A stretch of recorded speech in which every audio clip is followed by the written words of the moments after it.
On March 14, 1838, a woman walked into the sheriff's office in Natchez, Mississippi, carrying something that would haunt every person who heard her words for decades to come. Her name was Abigail Turner, and she confessed to murder. Not one murder, 7. Sheriff Henry Dalton had been eating his lunch when she appeared, a simple meal of bread and cheese that his wife had packed that morning. He was alone in the office, his deputy having gone to investigate a property dispute on the edge of town. The door opened without a knock, and when Dalton looked up, he found himself staring at a woman who seemed to have materialized from nowhere. She was thin, unnaturally so, with skin that had the pallor of someone who spent too much time indoors. Her dress was plain grey cotton, clean but worn, the kind of garment a house servant might wear on her day off. Her hair was pulled back severely from her face, not a strand out of place. But it was her eyes that stopped Dalton mid-bite, that made him set down his food and stand slowly from his desk. They were completely empty, not sad, not frightened, not angry. Just empty, like looking into 2 dark wells that went down and down forever without reaching bottom. "I need to confess," she said, her voice flat and emotionless as a court clerk reading a docket. "I've murdered 7 people." Dalton had been sheriff of Adams County for 15 years. He had dealt with drunks and thieves, had witnessed 3 hangings and investigated a dozen killings. He considered himself a man not easily shaken. But something about this woman, about the way she said those words with no more emotion than if she were commenting on the weather, made his skin crawl. "Ma'am," he said carefully, his hand moving instinctively toward the pistol he kept in his desk drawer.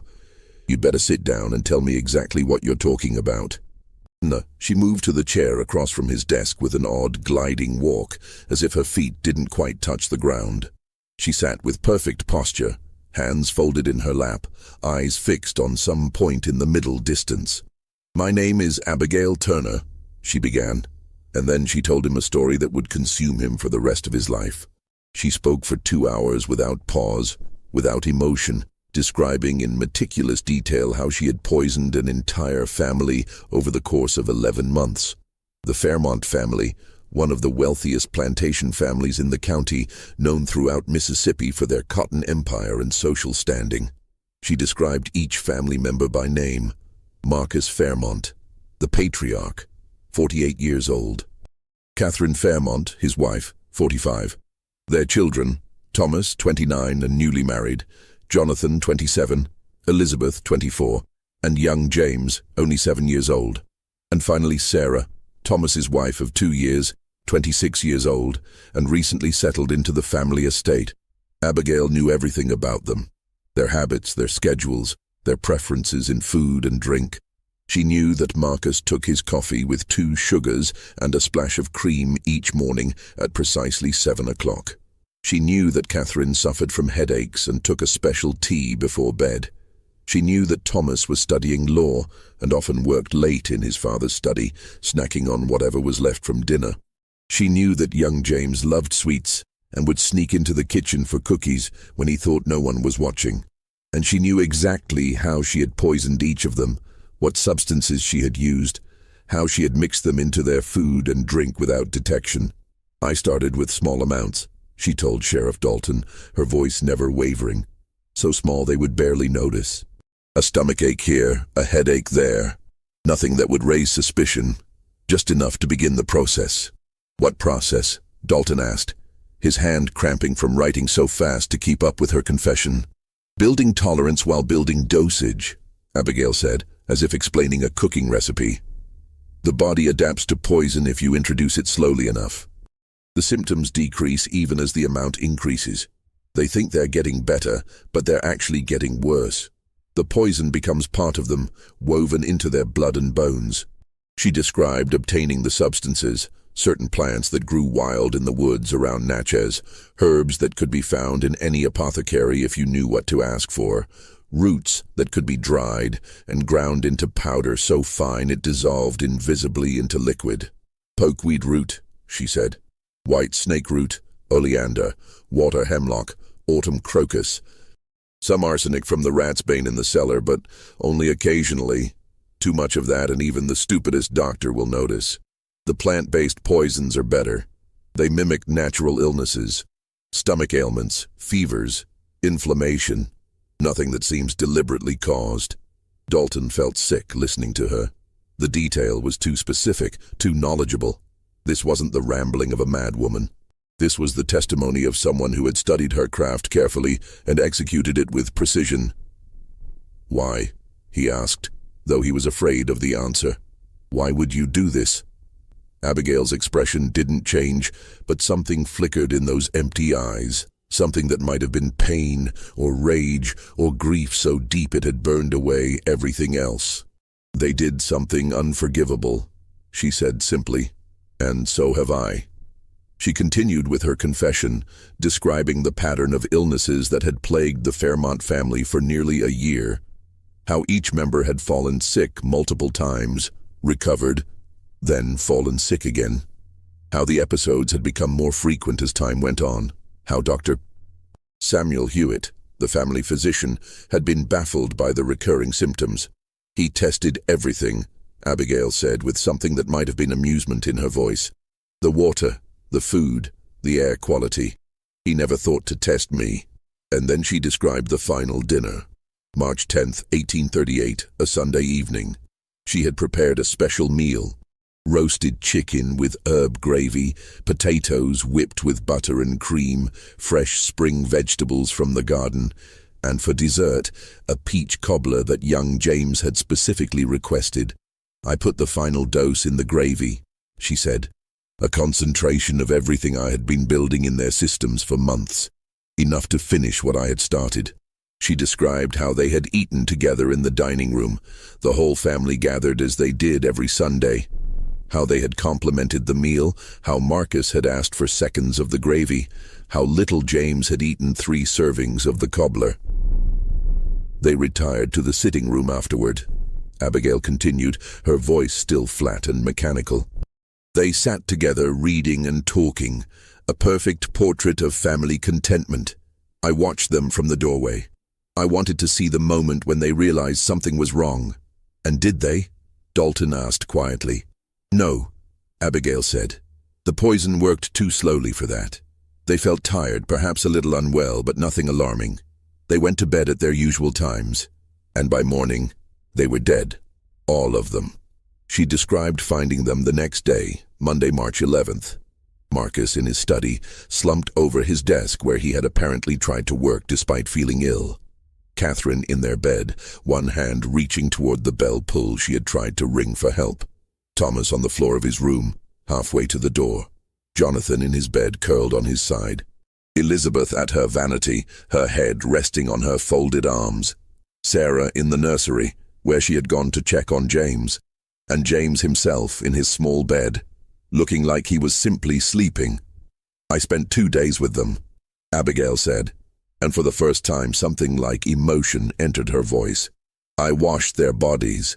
I dressed them in their best clothes. I folded their hands across their chests and closed their eyes. I sat with each one and told them why I had done it. Even though they couldn't hear me anymore, I told them."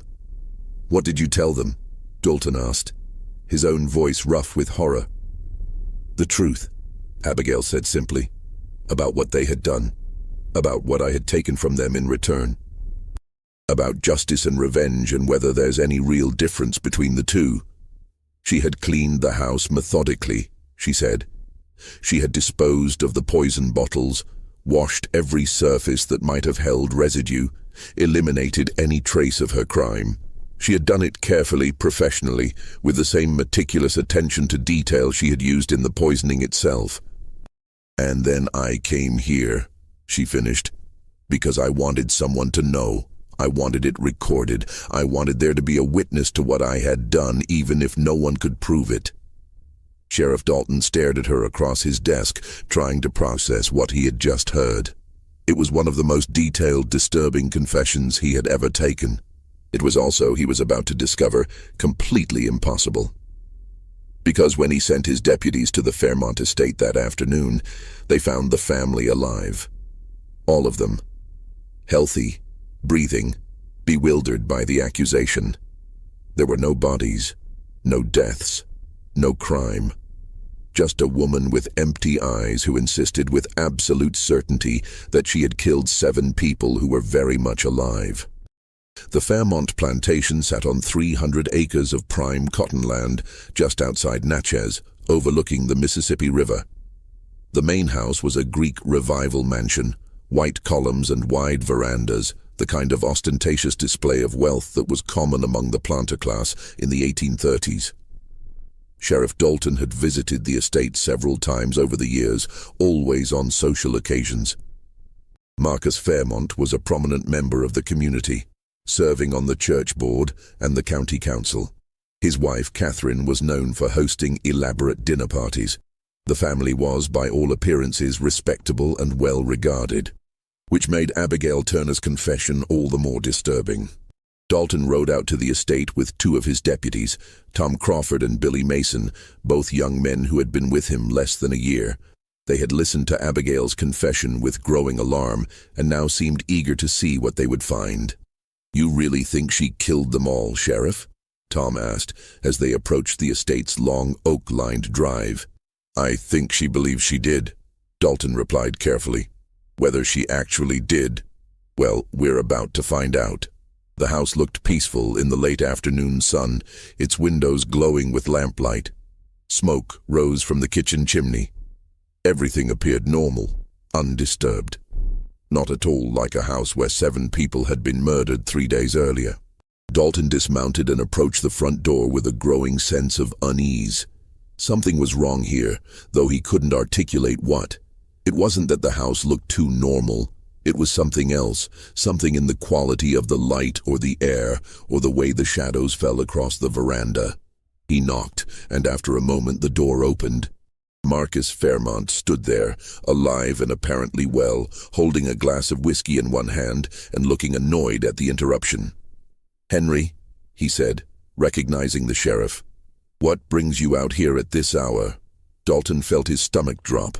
He had hoped, though he hadn't articulated this hope even to himself, that Abigail had been telling the truth, that they would find bodies, evidence, something concrete.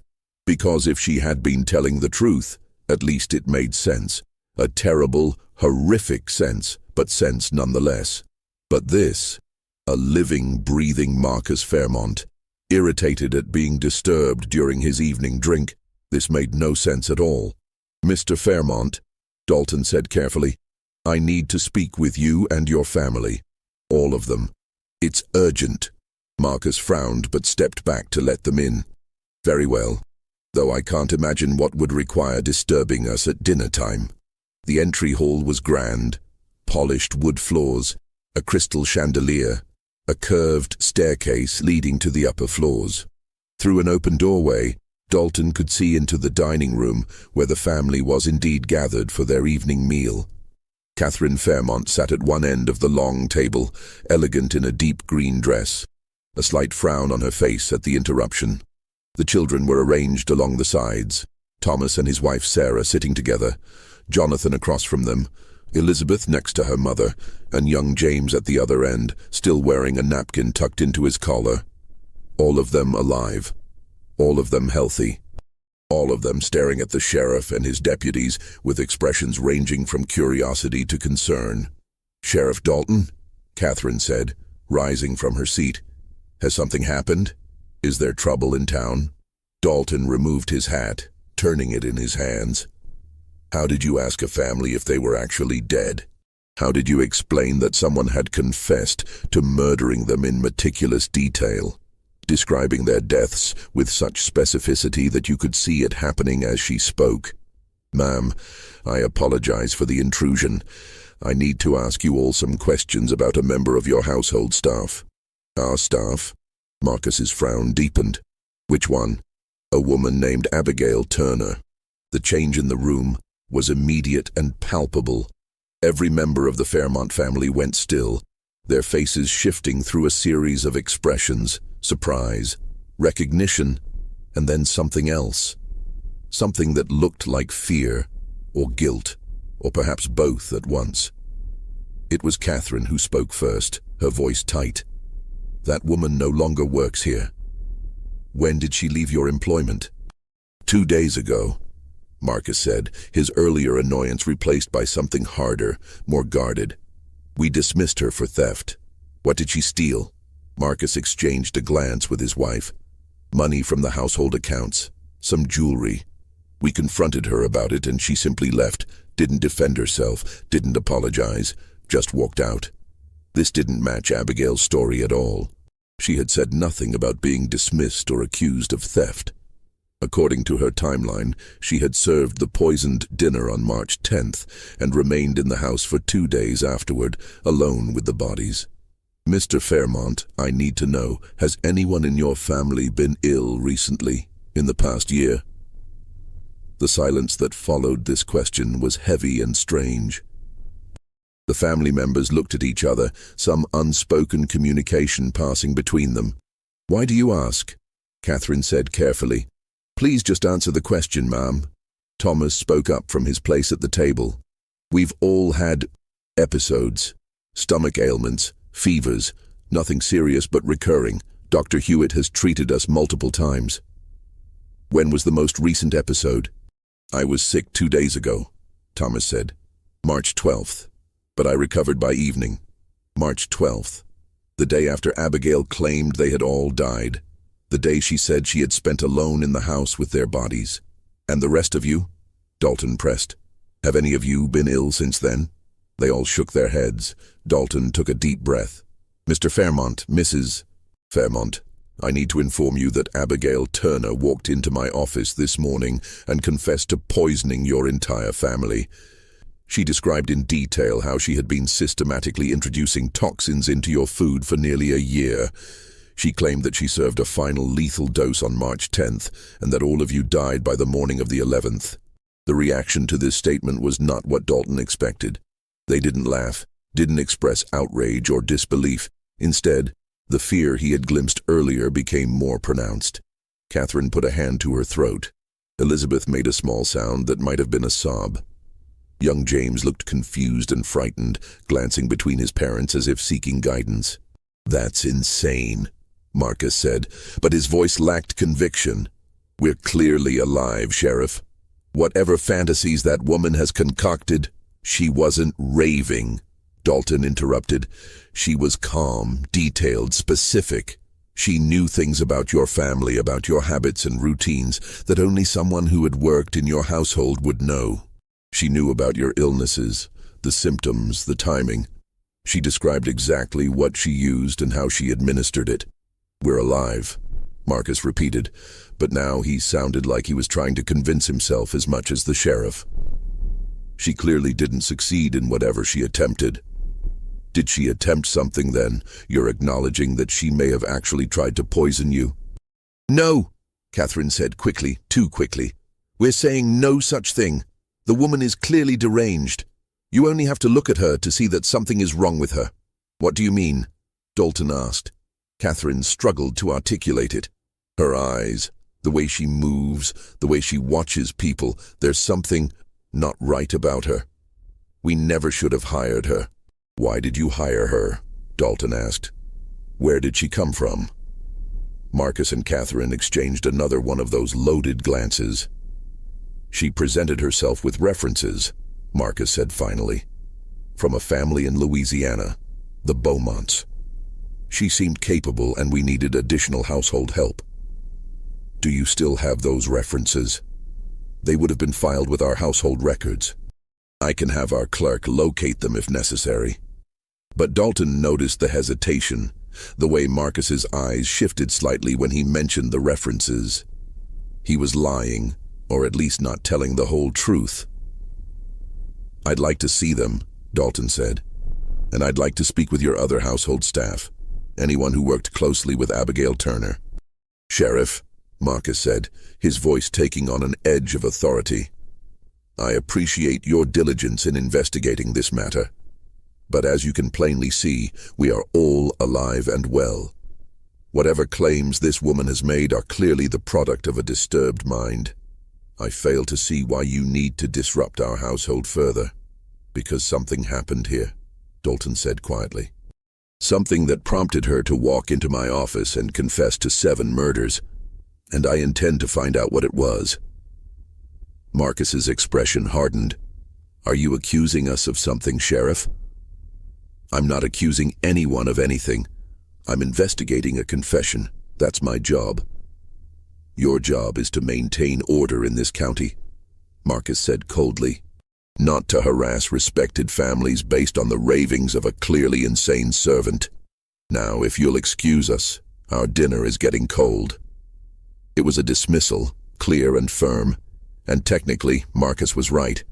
Dalton had no legal grounds to push further. The supposed victims were alive and unwilling to cooperate. There was no crime to investigate. But as Dalton and his deputies left the estate, riding back toward town in the gathering darkness, he couldn't shake the feeling that he had just witnessed something deeply wrong.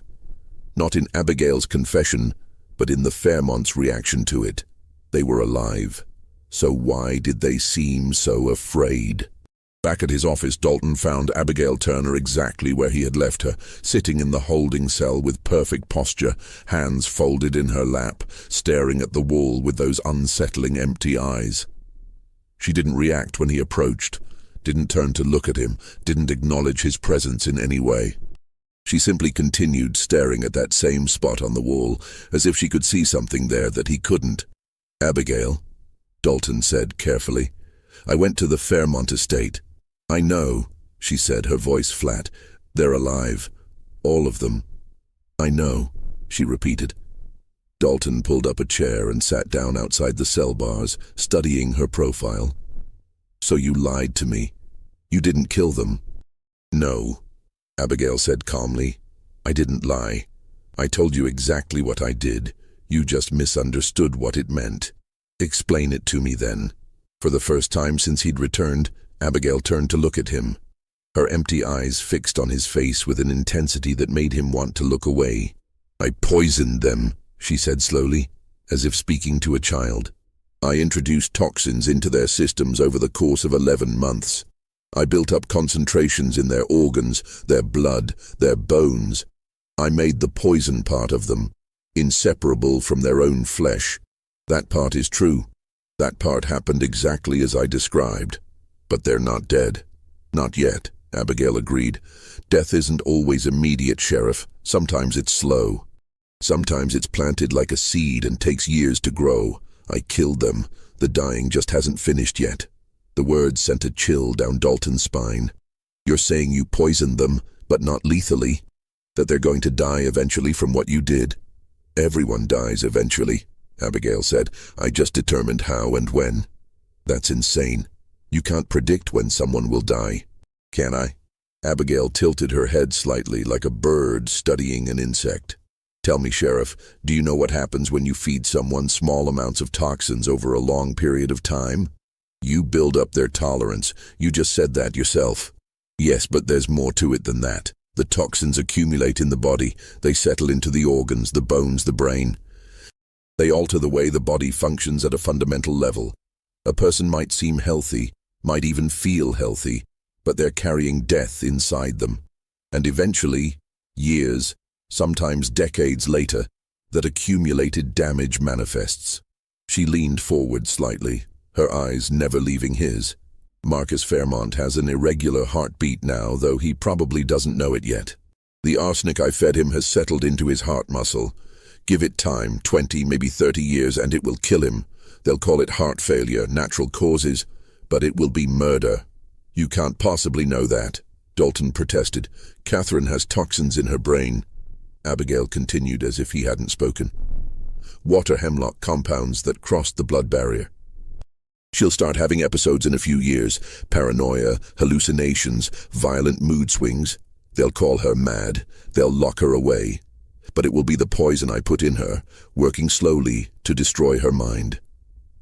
"Stop," Dalton said, but Abigail kept talking, her voice never changing in pitch or tone. "Thomas has nerve damage from the pokeweed. It will progress. His muscles will waste away. He'll be crippled before he's 35. Jonathan has cellular damage that will manifest as tumors. Elizabeth has been dosed with so much autumn crocus that she's lost the ability to feel properly. Physical sensation, emotional response, all of it muted and fading.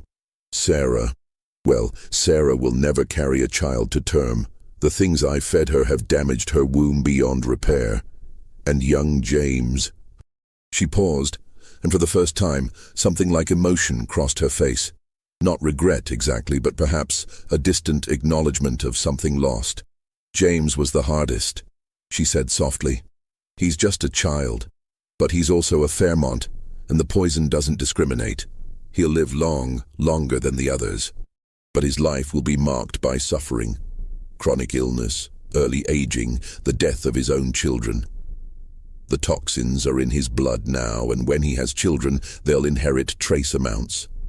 The Fairmont line will wither slowly, generation by generation, until it disappears entirely. Dalton felt sick. Not because he believed her, the claims were too outlandish, too much like something from a Gothic novel, but because of the certainty with which she spoke, the absolute conviction that what she was describing would come to pass. "This is madness," he said. "Even if you did poison them, even if everything you're saying is true, you can't predict the future. You don't know what will happen to them." "Don't I?" Abigail smiled, and it was the most disturbing expression Dalton had ever seen on a human face. "I've studied poisons for years, Sheriff. I know exactly what each substance does, how it accumulates, how it manifests over time. I didn't choose randomly. Every dose was calculated, every substance was selected for specific effects. I built their deaths into their bodies as carefully as an architect builds a house. The structure is there now. It just takes time for the walls to fall." "Why?" Dalton asked, his voice rougher than he intended. "Why would you do this? What did the Fairmonts do to you?" Abigail's smile faded. The emptiness returned to her eyes. "Ask them," she said, "though I doubt they'll tell you the truth. People like the Fairmonts never do. They bury their crimes and move on, pretending to be respectable while the bodies rot beneath their foundations." "What bodies?"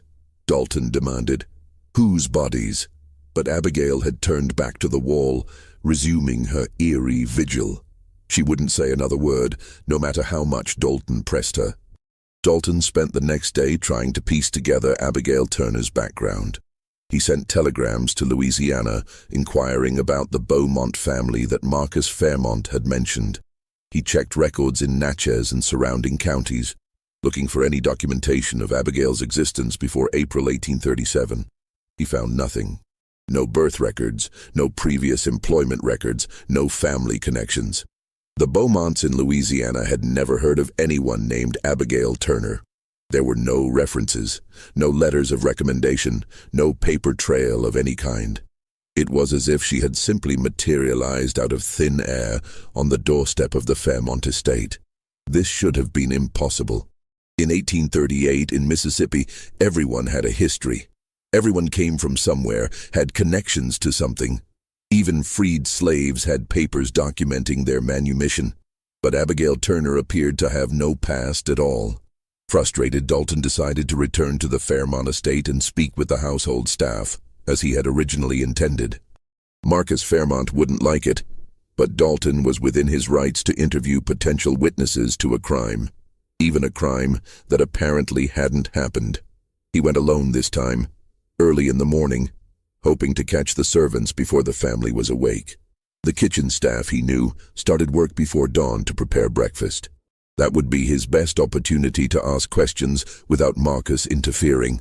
The kitchen building sat separate from the main house, connected by a covered walkway, a common design in the South, meant to keep heat and cooking smells away from the living quarters.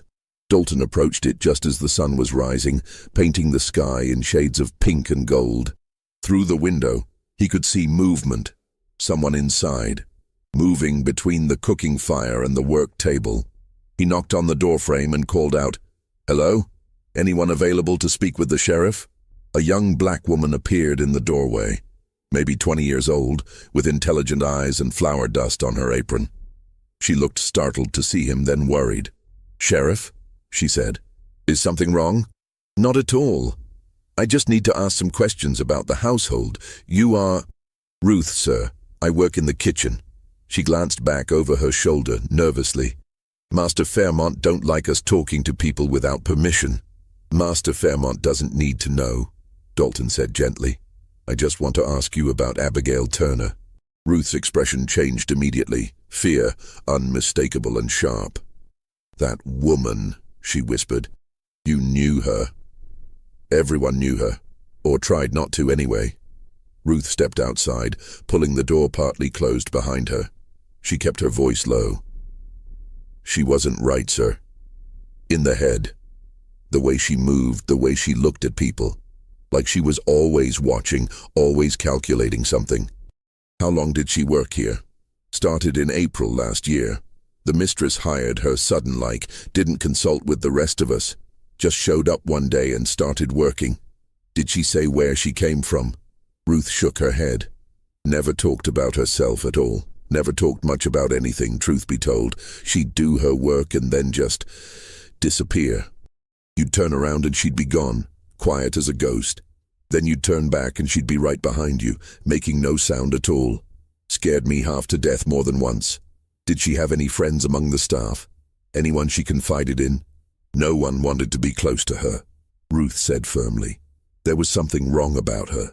Like she wasn't quite human, you know. I know that sounds foolish, but that's how it felt. Dalton nodded encouragingly. Did you notice anything strange about the family's illnesses? They've been sick repeatedly over the past year. Ruth bit her lip, her expression troubled. That started after she came. Never occurred to me to connect them before, but yes. Master Thomas was the first to get sick, maybe 3 weeks after she arrived. Then the others, one by one. Dr. Hewitt was here so often he practically lived in the house. Did Abigail help care for them when they were ill? Oh, yes, Ruth said, and there was something bitter in her voice. She was especially attentive when they were sick. Mistress Catherine even praised her for it, said she was devoted. But She trailed off, looking uncertain. What is it? Dalton prompted. Ruth lowered her voice even further. I saw her one night late. I'd come back to the kitchen to fetch something I'd forgotten. Abigail was in the herb pantry, mixing something in a bowl. When she saw me, she put herself between me and whatever she was working on, like she didn't want me to see. Did you ask what she was doing? I did. She said it was medicine for the family. Dr. Hewitt had asked her to prepare some herbal remedy, but the way she said it, and the way she looked at me, Ruth shuddered. I didn't ask again. I got what I needed and left. Can you remember what date that was? Ruth thought for a moment. August, I think. Late August. The heat was terrible that month, I remember, because Master Jonathan was sick, and the heat was making it worse. August. Abigail had been working at the estate for 4 months by then. According to her own timeline, she would have been well into her poisoning campaign. Ruth, Dalton said carefully, do you know anything about someone named Hannah? The change in Ruth's face was dramatic. Color drained from her cheeks. Her eyes went wide. How do you know about Hannah? I don't, Dalton admitted. That's why I'm asking you. Ruth looked around nervously, checking to make sure they were still alone. When she spoke again, her voice was barely audible. Hannah was one of us. Worked here since she was a girl. She died last March, just before Abigail showed up. Ruth's eyes were glistening now. She was my friend, one of the kindest souls I ever knew. And what happened to her? She stopped, unable or unwilling to continue. What happened to her, Ruth? She got sick, Ruth said, but there was something evasive in her voice. Real sick. Died after a few weeks. They buried her in the plot out back. What kind of sickness? Ruth wouldn't meet his eyes. Don't know. Dr. Hewitt couldn't figure it out. She just wasted away.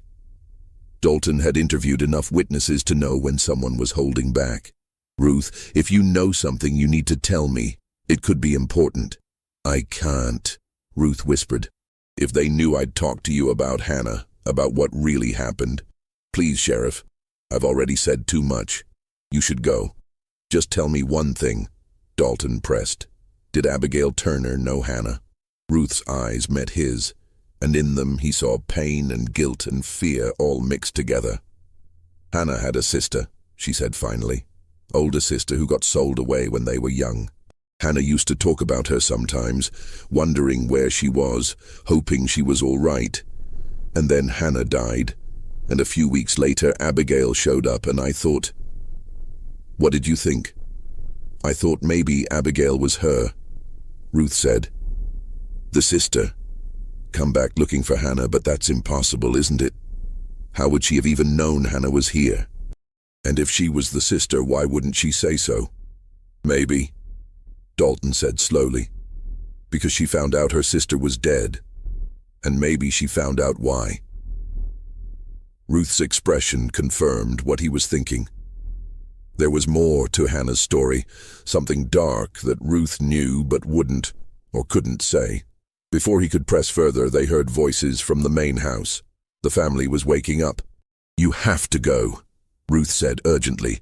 "If Master Marcus finds you here questioning us—" "I understand.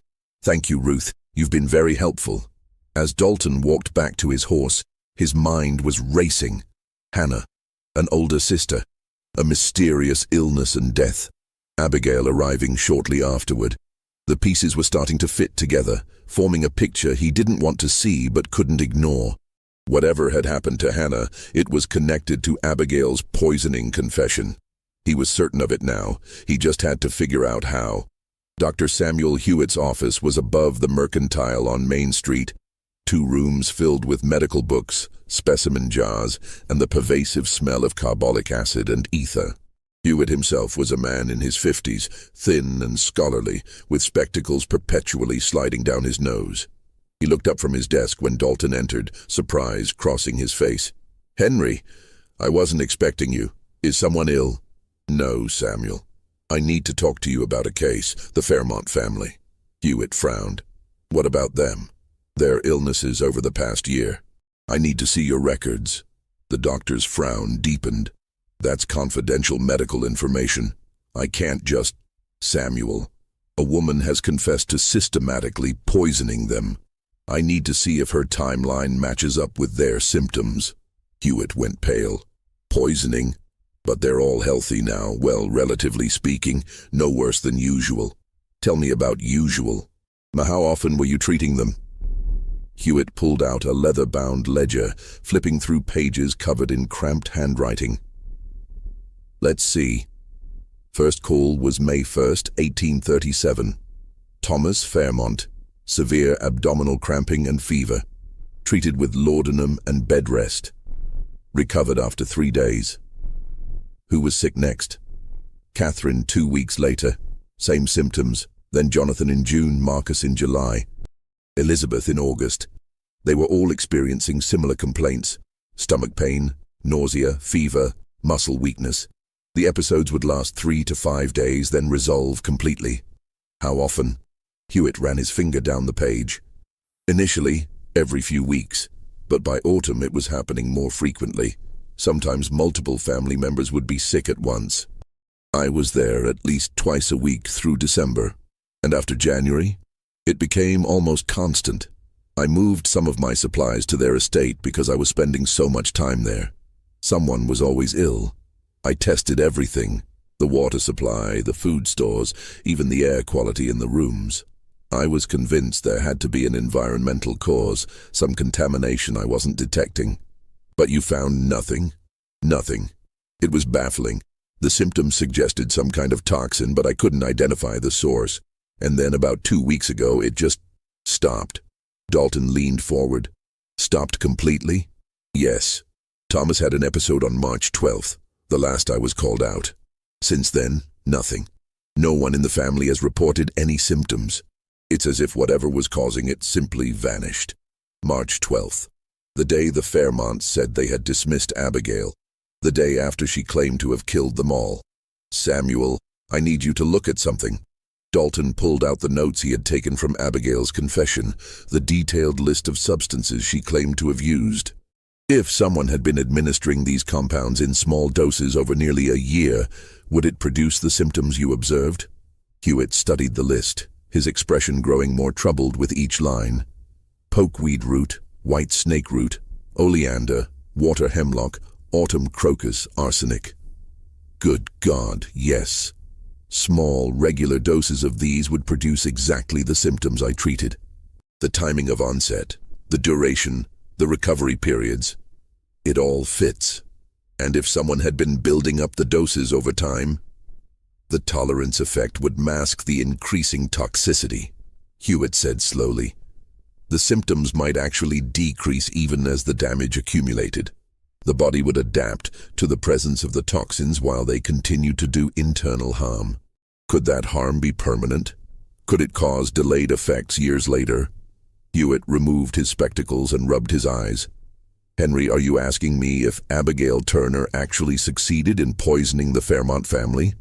I'm asking if it's possible. The doctor was silent for a long moment, staring at the list of poisons. Arsenic accumulates in bone and hair. It can cause long-term cardiovascular damage. The plant compounds, pokeweed, hemlock, oleander, they can cause lasting nerve damage, organ dysfunction, cellular changes that might not manifest for years. Autumn crocus contains colchicine, which affects cell division. In sufficient accumulated doses, he looked up at Dalton, his face grim. Yes, he said quietly, it's possible. If someone had been carefully administering these substances over an extended period, they could have caused damage that won't become apparent until years later. The victims might feel perfectly healthy now while carrying the effects of chronic poisoning that will eventually kill them. How would we prove it? You can't, Hewitt said flatly. Not without exhuming bodies and testing for accumulated toxins, and even then, the evidence would be circumstantial. Some of these compounds break down over time. Others are naturally present in small amounts in the environment. You'd never be able to prove deliberate poisoning. So she gets away with it. If she actually did it, yes, unless... Hewitt hesitated. Unless what? Unless the pattern continues.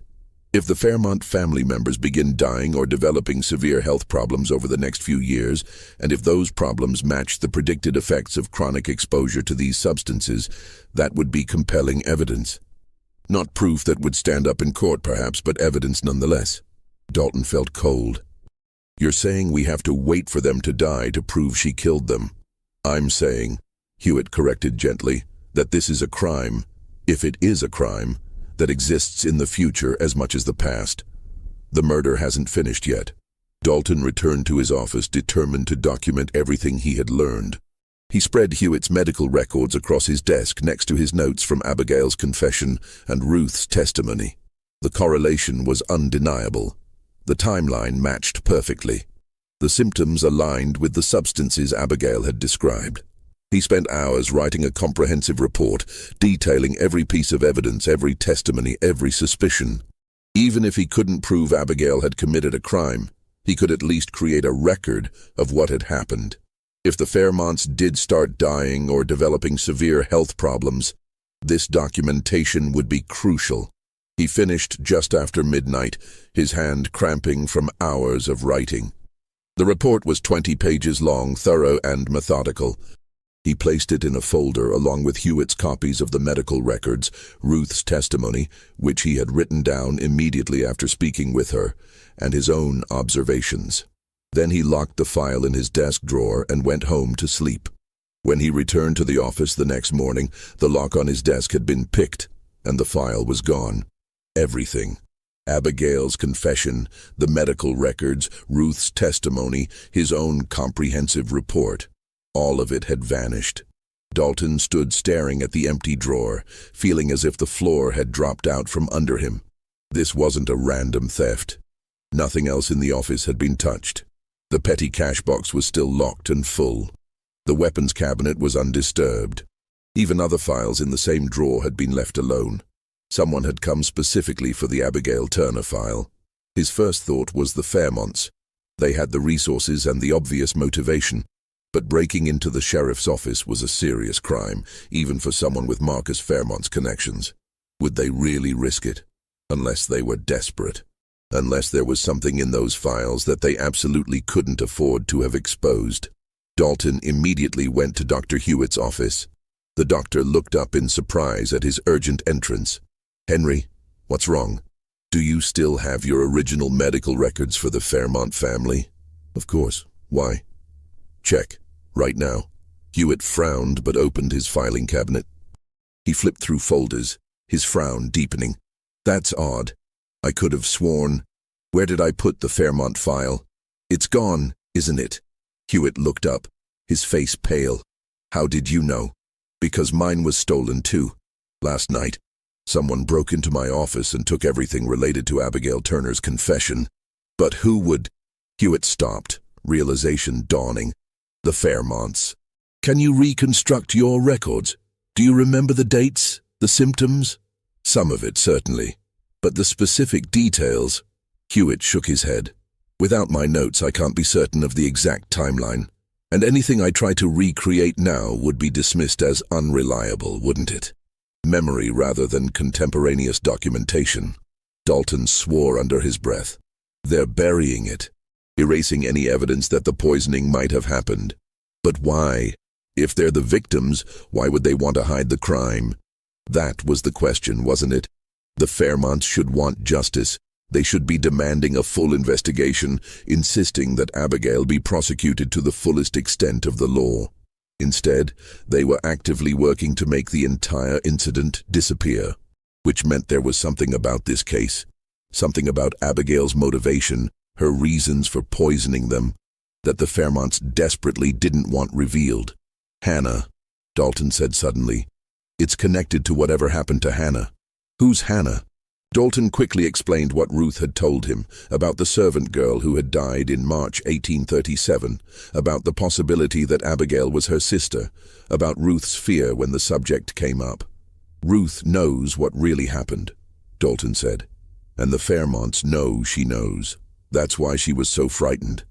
She's afraid of what they'll do if they find out she talked to me. You think they killed this Hannah girl? I think something happened to her. Something bad enough that her sister came back to exact revenge, something the Fairmonts will do anything to keep hidden. Hewitt was silent for a moment. What are you going to do? I'm going to find Ruth and get the full story. And this time I'm going to write it down somewhere the Fairmonts can't reach it. Finding Ruth turned out to be more difficult than Dalton anticipated. When he returned to the Fairmont estate that afternoon, he was told that Ruth no longer worked there. She had been dismissed that morning, the same day his files were stolen. The timing was not coincidental. Marcus Fairmont was coldly polite when Dalton demanded to know where Ruth had gone. I'm afraid I don't track the movements of dismissed servants, Sheriff. She was paid her wages and left. Where she went is her own affair. Why was she dismissed? Theft, Marcus said smoothly. We've had problems with items going missing. Had to let several people go. Several? Who else? I don't see how that's relevant to any official sheriff's business. A woman is in custody for confessing to attempted murder of your family. I'm conducting an investigation. That makes everything about your household relevant. Marcus's expression hardened. Sheriff Dalton, I've been patient with your interest in this matter. But enough is enough. Abigail Turner is clearly insane. She confessed to murders that never happened. The case, if there ever was one, is closed. Now, unless you have a warrant or some other legal authority for harassing my family, I'll ask you to leave my property. Dalton wanted to argue, wanted to push back, but Marcus was right. Without the files, without documentation, without any physical evidence, he had no legal grounds to continue the investigation. The supposed victims were alive and unwilling to cooperate. There was no crime to prosecute. He left the estate frustrated and angry, but also more determined than ever. The Fairmonts were hiding something, and their increasingly desperate attempts to cover it up only confirmed that it was something serious. He spent the next 2 days searching for Ruth. He checked with other plantation owners, thinking she might have found work elsewhere. He asked at the market, at the church, at the boarding houses where freed black workers sometimes stayed. No one had seen her. It was as if she had vanished as mysteriously as Abigail had appeared. On the 3rd day, a young black man approached Dalton on the street. He was nervous, looking over his shoulder repeatedly as he spoke. Sheriff, you the one looking for Ruth? I am. Do you know where she is? She asked me to give you this. He thrust a folded piece of paper into Dalton's hand. Said it was important. Said you'd understand. Before Dalton could ask anything else, the young man hurried away, disappearing into the crowd on Main Street. Dalton unfolded the paper. The handwriting was crude but legible. "Sheriff, I can't stay here. They made it clear what would happen if I kept talking about Hannah. I'm going north, to Memphis, where I have family, but I'm writing down what I know because someone needs to remember. Someone needs to know the truth about what they did. Hannah was 17 when she died. Beautiful and sweet, and didn't deserve what happened to her. The Fairmont men, Marcus and his sons Thomas and Jonathan, they used her, all three of them. She tried to tell Mistress Catherine, tried to get help, but the mistress said Hannah was lying, that she was trying to cause trouble. Hannah got pregnant. She didn't know which one was the father. Maybe she knew but was too scared to say. When they found out, they gave her something to take care of it. Some kind of medicine, they told her, said it would fix the problem. But something went wrong. The medicine didn't just end the pregnancy. It destroyed her from the inside. She bled and bled. She was in so much pain. Dr. Hewitt came but said there was nothing he could do. I don't think he even knew what they'd given her. They let him think she was just sick with some kind of illness. She died over 3 weeks, slowly and in agony. And they buried her quick, before anyone could ask too many questions. Put her in the plot behind the house with just a wooden marker that didn't even have her full name on it. After she died, some of us talked about telling someone, about going to the authorities. But who would believe us against the Fairmonts? And what could we prove? Hannah was gone, buried. It was our word against theirs, and we all knew how that would end. Then Abigail showed up. She never said she was Hannah's sister, but we knew. They had the same eyes, the same way of moving. Abigail asked questions, quiet questions, careful questions. We told her everything, and then she stayed. She took the job and she stayed. And we thought maybe she was just trying to be close to where Hannah had been, to have some connection to her sister. We didn't know what she was planning. Not until you came asking about poisoning. Then it all made sense.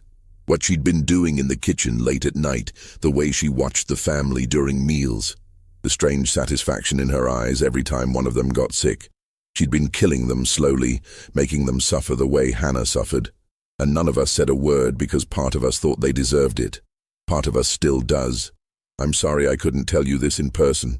I'm sorry I'm running instead of staying to testify. But I have to think about my own safety now. The Fairmonts have made it clear they won't tolerate anyone digging up the truth about Hannah. But you know now, Sheriff. You know what they did, and why Abigail did what she did. I don't know if it was murder or justice or something in between.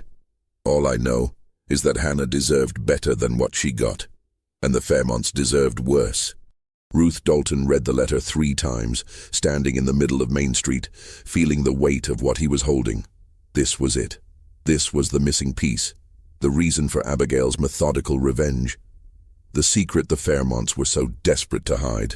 They had abused Hannah, gotten her pregnant, given her something to terminate the pregnancy that had instead killed her slowly and painfully. And then they had buried the evidence, literally, and tried to move on as if nothing had happened. Until Abigail came back. Abigail, who had been sold away as a child, who had somehow managed to gain her freedom and return to find her sister. Too late to save Hannah, but not too late to make the Fairmonts pay. The poisoning wasn't random revenge, it was calculated retribution. She had made them suffer the same way Hannah suffered, slowly, painfully, with accumulating damage that would eventually kill them. She had turned their own crime back on them, making them carry death inside their bodies, the way they had forced Hannah to carry death inside hers. It was horrifying. It was also a kind of terrible justice. Dalton carefully folded Ruth's letter and put it in his inside pocket. This, at least, the Fairmonts couldn't steal. He would keep it with him always, a testimony to what had really happened. But what could he do with this information? He couldn't charge the Fairmonts with Hannah's death. There was no body to exhume, no medical evidence, just the hearsay testimony of servants. And even if he could prove what they'd done, would it matter? In Mississippi in 1838, the abuse of a slave or servant by her owners was rarely prosecuted and almost never resulted in meaningful punishment. The law wouldn't deliver justice for Hannah. Abigail had understood that, which was why she had taken matters into her own hands. But now Abigail was in custody, facing commitment to an asylum for confessing to crimes that couldn't be proven. And the Fairmonts were free, actively working to erase any record of what had happened. Dalton had to make a choice. Let this go and allow the Fairmonts to bury their crimes along with Hannah, or find some way to keep the truth alive, even if he couldn't deliver legal justice. He chose the latter, because someone needed to remember Hannah. Someone needed to make sure her death mattered, even if the law said it didn't. The legal proceedings for Abigail Turner's commitment happened with remarkable speed. Too much speed, Dalton thought. Within a week of her confession, she had been examined by 3 physicians, declared mentally unfit, and committed to the Mississippi State Lunatic Asylum in Jackson. Dalton attended the hearing, such as it was. Abigail sat quietly while the doctors testified about her delusional disorder, her fixed false beliefs about having committed murders, and her lack of appropriate emotional response. They described her as potentially dangerous to herself and others, requiring indefinite confinement for treatment. No one mentioned the possibility that her confession might have been true. No one brought up the Fairmonts' pattern of illnesses or the suspicious timing of their recovery. The entire proceeding was designed to reach one predetermined conclusion. Abigail Turner was insane and needed to be locked away. Marcus Fairmont attended the hearing as well, sitting in the back of the courtroom with his wife. When it was over, when the judge had signed the commitment papers and Abigail was being led away in restraints, Dalton saw Marcus lean over and whisper something to Catherine. She nodded, and they both smiled, small, satisfied smiles that made Dalton's blood boil. They had won. Abigail would disappear into the asylum system, where she would be forgotten. The story of her confession would become a curious anecdote, gradually distorted and dismissed. And the Fairmonts would continue their respectable lives, their crime buried along with Hannah. Dalton tried to speak with Abigail before she was taken away, but the guards wouldn't allow it.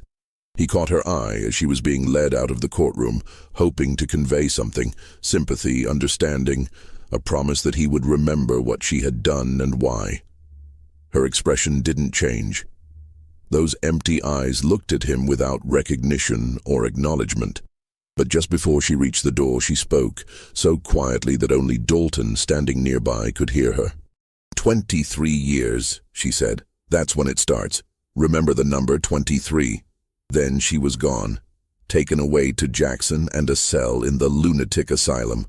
Dalton stood in the empty courtroom trying to make sense of her final words. 23 years. Until what? Until the Fairmonts started dying as she had predicted. He did the calculation in his head. 1838 plus 23 years would be 1861. Was she saying that's when the effects of her poisoning would begin to manifest clearly? Or was it something else entirely? He wrote the number down in his personal journal, the one he had started keeping after his official files were stolen. A journal he kept at home, hidden away where no one but him would ever find it. Abigail's final words. 23 years. Remember the number. 23. I don't know what it means yet, but I'll remember. I'll document everything, and someday, when whatever she set in motion comes to fruition, there will be a record. The Fairmonts can steal my files and silence witnesses and lock Abigail away, but they can't stop me from remembering. They can't stop me from writing down the truth. The years passed. Dalton continued his work as sheriff, dealing with the usual run of petty crimes and disputes that made up law enforcement in a small Mississippi county. But he never stopped watching the Fairmont family, never stopped documenting what happened to them. At first, they seemed to thrive. The illnesses that had plagued them for a year disappeared completely after Abigail's departure. They regained their health, resumed their social prominence, appeared to be the perfect example of a successful plantation family. But Dalton noticed small things. Marcus's hands would sometimes shake when he thought no one was watching. Catherine became increasingly withdrawn, less likely to host her famous dinner parties. Thomas, who had been studying law with great ambition, seemed to lose interest in his career, complaining of persistent fatigue that no amount of rest could cure. In 1842, 4 years after Abigail's confession, Thomas's condition deteriorated significantly. His hands began to shake uncontrollably. He experienced muscle spasms and weakness that made it difficult for him to walk. Dr. Hewitt was called in, but could find no explanation for the symptoms. "It's like his nervous system is slowly failing," Hewitt told Dalton privately. "I've never seen anything quite like it. The progression is steady but slow, as if something is systematically destroying the connections between his brain and his muscles." "Could it be the result of chronic poisoning?" Dalton asked carefully. Hewitt looked at him for a long moment. 4 years after the supposed exposure? "I suppose it's possible. If certain toxins had accumulated in his nervous tissue. Yes, I suppose delayed effects of that nature could occur." By 1846, Thomas was confined to a wheelchair. By 1848, he was bedridden, unable to move anything except his eyes. He died that year at the age of 29, his body completely paralyzed, while his mind remained sharp until the end, a particularly cruel fate. Dalton wrote it all down in his journal. He noted how precisely Thomas's decline matched what Abigail had predicted: progressive muscular degeneration, the wasting away of physical function while the mind remained intact. He noted the timeline, the symptoms beginning 4 years after the poisoning stopped, escalating over 6 years, ending in death exactly 10 years after Abigail's confession. It could be coincidence, or it could be exactly what Abigail had planned. Elizabeth was next. She had married in 1845 and moved to Louisiana, but her letters home became increasingly strange. She described feeling disconnected from myself, being unable to feel emotions properly, losing sensation in her hands and feet. "It's like I'm fading away," she wrote to her mother in one letter. "Like I'm becoming a ghost in my own body. I can see and hear, but I can't feel. Not pain, not pleasure, not anything. It's terrifying." Her husband had the marriage annulled, claiming she was unresponsive and unsuitable for the duties of a wife. The euphemistic language couldn't hide what he meant. Elizabeth had become hollow, empty of emotion or physical feeling. She returned to the Fairmont estate in 1847 and lived there in near silence. Dalton saw her once, walking the grounds of the estate like a shade, her face expressionless, her eyes vacant. She reminded him unbearably of Abigail, that same emptiness, that same sense of being present but not alive. She died in 1851 at 26. The cause of death was listed as failure to thrive, a medical euphemism for someone who simply stops living without any clear organic cause. Dalton suspected she had effectively shut down, her body following where her mind had already gone, into that empty place where feeling couldn't reach. Again, he wrote it down. Again, he noted how it matched Abigail's predictions. The loss of sensation, the emotional emptiness, the gradual fading. The autumn crocus, Abigail had said, would cause this, colchicine affecting nerve endings and brain chemistry, creating a living death where the victim was trapped in a body that no longer registered the world properly. Catherine's descent was perhaps the most dramatic. It began in 1849, with episodes of paranoia. She became convinced that people were watching her, that there were presences in the house that meant her harm. She would wake screaming in the night, claiming she saw figures standing at the foot of her bed. Marcus tried to keep it quiet, but servants talked. Stories spread through Natchez about how the mistress of the Fairmont estate was losing her mind, how she would sometimes be found wandering the halls at night, having conversations with people who weren't there. "She talks to Hannah," one servant told Dalton when he inquired discreetly. "Keep saying Hannah is watching her, judging her. She seems terrified of this Hannah, whoever she was." The irony was almost too much. Catherine, who had dismissed Hannah's accusations, who had refused to help her, who had let her die in agony. Now, she was haunted by the memory of that death.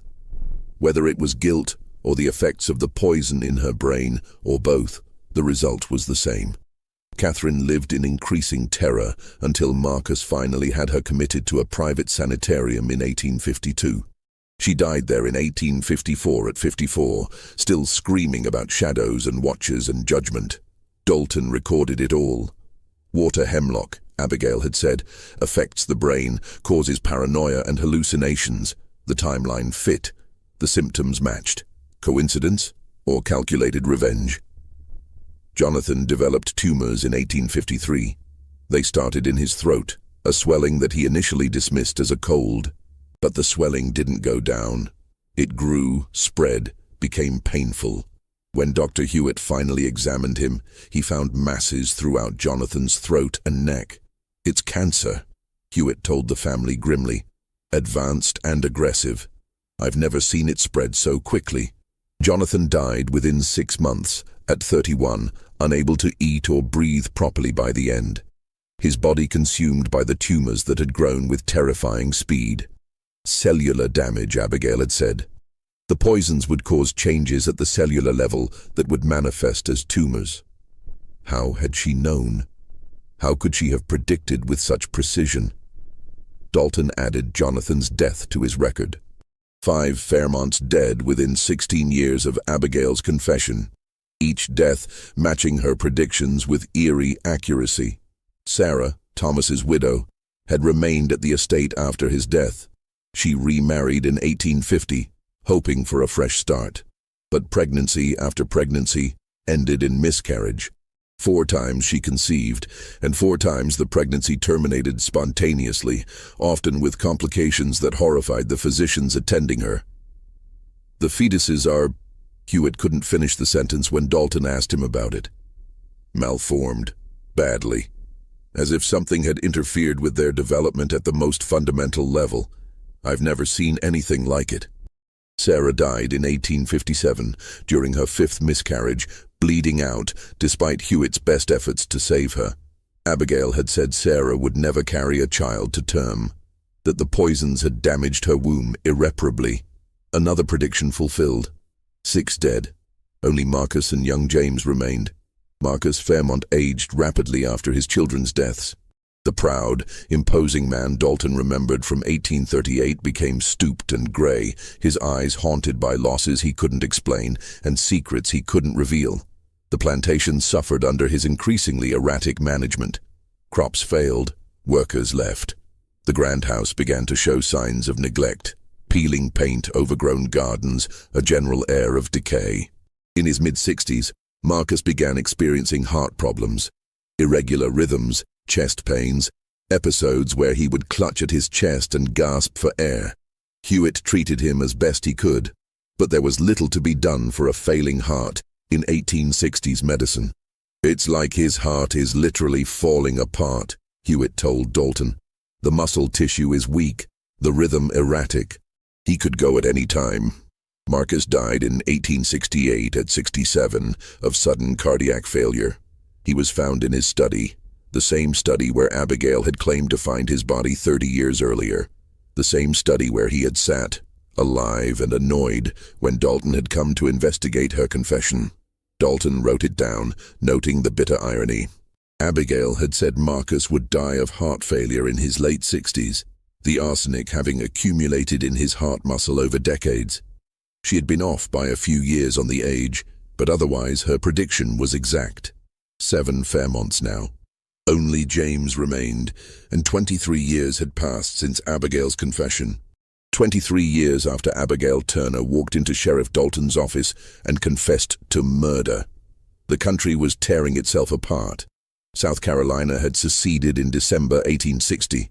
Mississippi followed in January 1861. By April, the Civil War had begun. Everything was chaos and change and violence. In the midst of all this upheaval, Dalton received word that the Mississippi State Lunatic Asylum in Jackson had burned. Not completely, some wings had survived, but the records room had been destroyed. Patient files going back decades were lost, including, Dalton was certain, any records of Abigail Turner. He traveled to Jackson to investigate, using his official authority as sheriff to gain access to the asylum. The administrator he met, a different man from the one who had admitted Abigail in 1838, knew nothing about a patient named Abigail Turner. "I can check the surviving records," he offered. "But if she was admitted back in 38 and her file was in the section that burned..." They checked anyway. There was no file, no admission record, no death certificate, nothing. "Are you certain she was here?" the administrator asked. Dalton showed him the commitment papers he had kept, copies since his originals had been stolen. The administrator frowned at them. "These look official enough, but without our corresponding records, I can't confirm anything. I'm sorry, Sheriff. This patient may have died years ago or been transferred elsewhere or..." He shrugged. "It's not uncommon for patients to be forgotten, especially during the earlier years when record-keeping was less rigorous. Dead ends. No trail. No proof that Abigail Turner had ever been confined there at all." But as Dalton was leaving the asylum, one of the older orderlies, a man who looked like he'd been working there since the building was constructed, pulled him aside. "You asking about a woman named Abigail?" he said quietly. "Came in around 38, 39. "I am. Did you know her?" "Didn't know her exactly, but I remember her. Strange woman. Never spoke, never reacted to anything. Just sat in her cell staring at the wall like she was waiting for something." "How long was she here?" 3 years, maybe. Then one night she was just gone. Cell door standing wide open, not a trace of her anywhere. We searched, but..." He shrugged. "This was during the Randall administration, and he didn't like admitting we'd lost a patient, so the paperwork got adjusted. Death certificate filed, burial recorded, case closed. But there was no body. Grave was empty except for stones to give it weight. We all knew it, but no one talked about it. And then Randall died. New administration came in, and the whole thing got forgotten." "Did anyone see her after she escaped?" The orderly's expression became guarded. "Rumors, maybe. Some folks claim to see a woman matching her description around the region over the years, but nothing solid, nothing you could prove. Do you believe she survived? That she's still out there?" The old man was quiet for a long moment. "I believe," he said finally, "that woman came here for a reason. Confessed to a crime that hadn't happened yet. Got herself locked up, then walked out when the time was right. Like she'd planned the whole thing from the start. So yeah, I think she survived.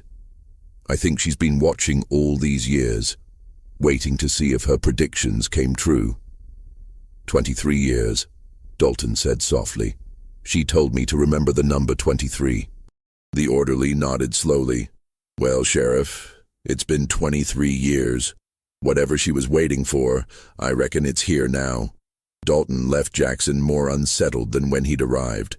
The idea that Abigail had planned even her own commitment and escape, that she had orchestrated everything from the beginning, was almost too much to accept. But the alternative, that it was all coincidence, that her predictions had come true by chance, was even harder to believe. James Fairmont survived longer than the others, as Abigail had predicted. But survive was perhaps too generous a word for what his life became. He inherited what remained of the estate after Marcus's death, but it was a shell of its former grandeur. The war had devastated Mississippi's plantation economy. Reconstruction brought new challenges. James struggled to keep the property afloat, hampered by poor health and the weight of his family's dark history. Dalton watched him over the years, a man haunted by losses he couldn't understand, watching everyone he loved die while he lived on. James married twice.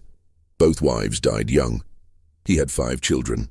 3 died in infancy, 2 in early childhood. The Fairmont line, once so proud and extensive, dwindled to just James himself.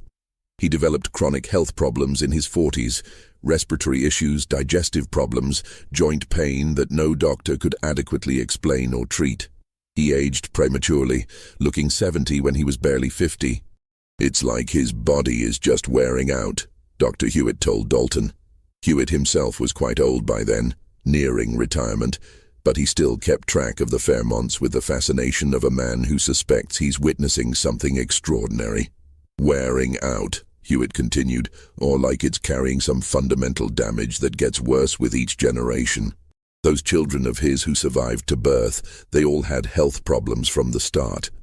Weak constitutions, frequent illnesses, failure to thrive. It's as if something in his blood is poisoning them." "You're saying the effects are hereditary?" "I'm saying I've never seen anything like it. If Abigail Turner really did what she claimed, if she introduced toxins that accumulated in James's system when he was just a child, then yes, it's theoretically possible that trace amounts could be passed to his offspring through his blood. The science isn't clear on such things, but—" Hewitt trailed off, shaking his head. James Fairmont died in 1891 at 60, having outlived his entire family. The estate was sold to pay his debts. The grand house was eventually torn down. The cotton fields were divided and sold off. Of the Fairmont family that had once been so prominent in Natchez society, nothing remained except a few graves in the town cemetery and Dalton's journal, documenting their slow destruction over 50 years. Sheriff Henry Dalton retired in 1873 after 38 years of service. He was 75 years old, his mind still sharp, but his body finally admitting its age. He moved to a small house on the edge of Natchez and spent his remaining years doing what he had done since 1838, documenting the Abigail Turner case. His journal had grown to 3 volumes by then, filled with meticulous notes about the Fairmonts' deaths, medical records, what he could reconstruct or obtain, testimonies from people who had known the family, and his own observations about the uncanny accuracy of Abigail's predictions. He also recorded the rumors that persisted about Abigail herself.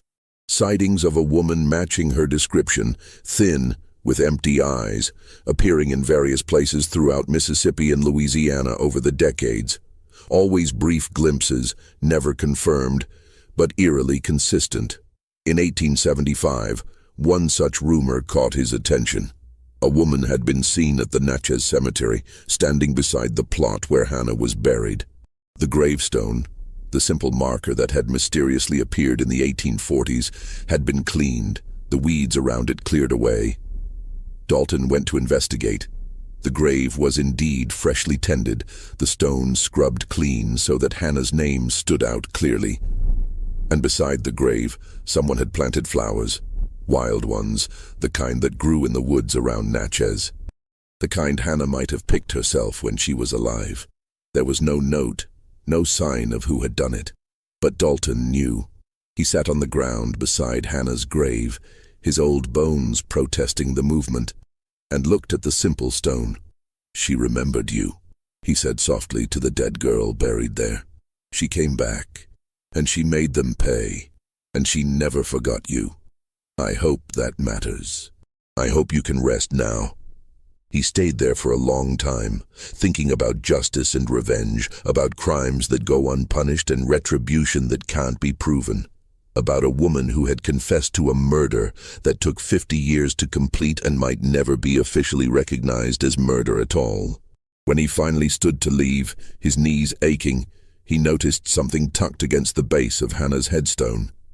A folded piece of paper, yellowed and worn, as if it had been carried for a very long time. With trembling hands, Dalton picked it up and unfolded it. The handwriting was familiar, the same meticulous script from Abigail's original confession in 1838. "Sheriff Dalton, if you're reading this, then you remembered. You kept the record. You didn't let them bury the truth along with the bodies. Thank you for that. You probably have many questions. I'll answer the ones I can. Yes, I poisoned them. Every word of my confession was true, though not in the way you initially understood. I introduced toxins into their systems slowly, methodically, building a foundation of damage that would manifest over years. I made their deaths part of their bodies, inseparable from their own flesh and blood. Why confess before they were dead? Because I wanted someone to know. I wanted a record to exist before the Fairmonts could erase it. I knew they would try, stealing your files, dismissing witnesses, making everything disappear. But I also knew you would remember. I saw it in your eyes that first day. You were a man who wouldn't let go of truth once he'd recognized it.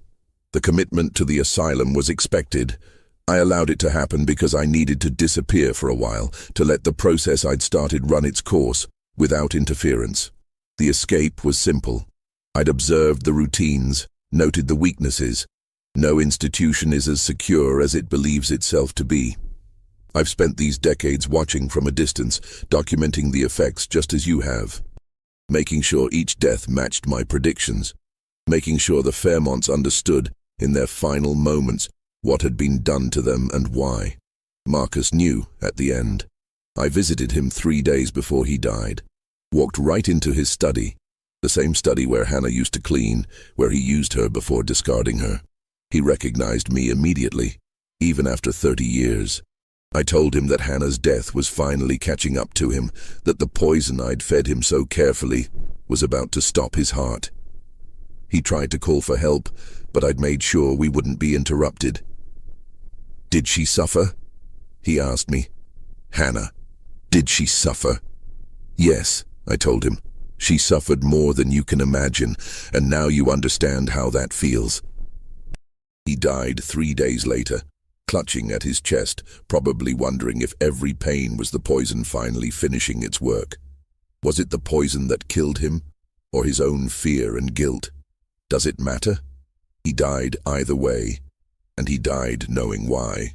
I visited each of them before the end, told them about Hannah, reminded them of what they did to her and what I did to them in return. Let them die with that knowledge, with the understanding that they never escaped, that justice, even if no law recognized it, had been served. James is the last. I'll wait for him to die naturally, as he suffered enough simply by living, and then my work will be done. The Fairmont line will be extinct, destroyed as thoroughly as they destroyed Hannah. You might wonder if I regret it, if I think what I did was right. The answer is complicated. I don't regret avenging my sister. She deserved someone to fight for her, to make her death matter.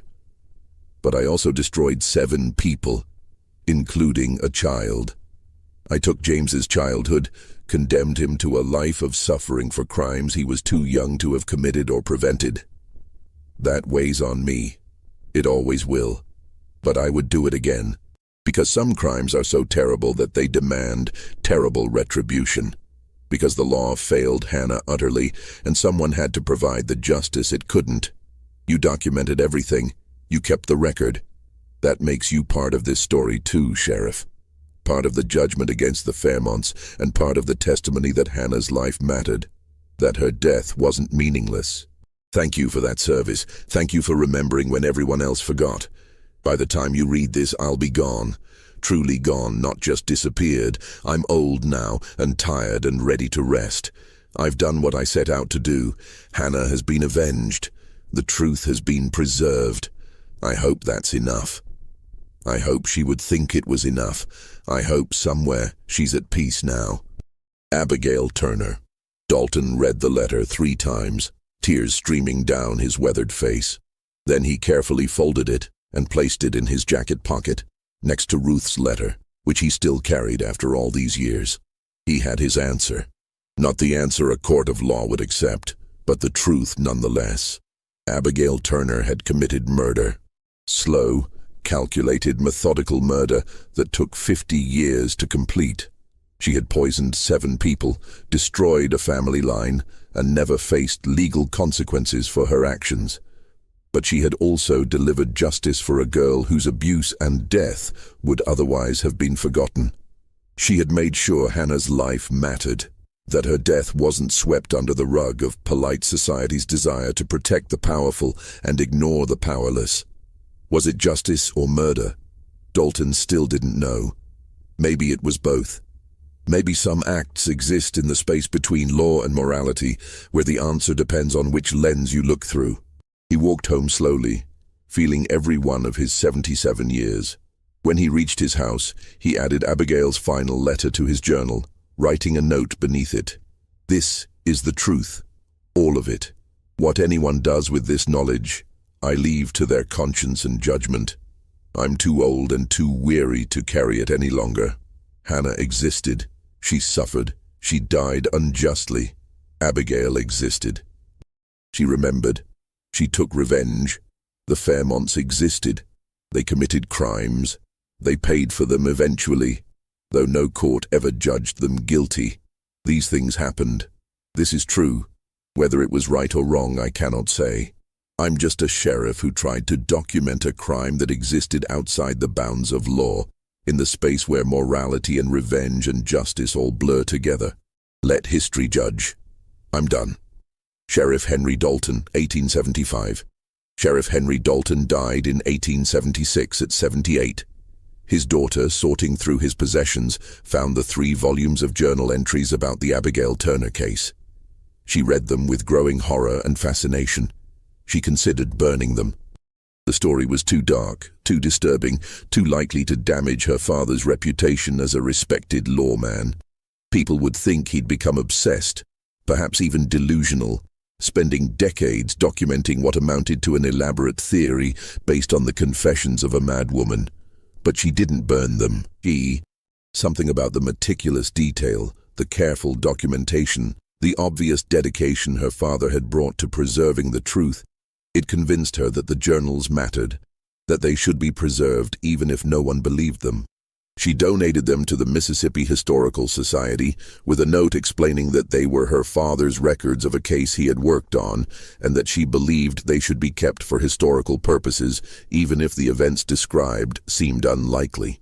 The journals sat in the Society's archives for decades, occasionally examined by researchers interested in 19th-century law enforcement or medical history. Most dismissed Dalton's conclusions as the obsession of a man who had let one strange case consume him. The story of Abigail Turner and the Fairmont family became a footnote in regional history, an interesting example of how even experienced lawmen could be misled by a compelling criminal. But the records exist. All of it. Abigail's confession, Dalton's investigation, Ruth's testimony, the medical records. The timeline of deaths matching Abigail's predictions with eerie precision. Abigail's final letter explaining it all. The Fairmont family is gone, their line extinct, their estate dissolved. Their graves in the Natchez Cemetery are visited by no one. Most people in the region have forgotten they ever existed. But Hannah's grave remains. Her simple marker, Hannah, died April 3, 1837, beloved, still stands, maintained by the Historical Society after the plot's ownership reverted to the county. It's marked on historical tours now, though most guides don't know the full story. They mention only that it's an example of servant burial practices in the antebellum period.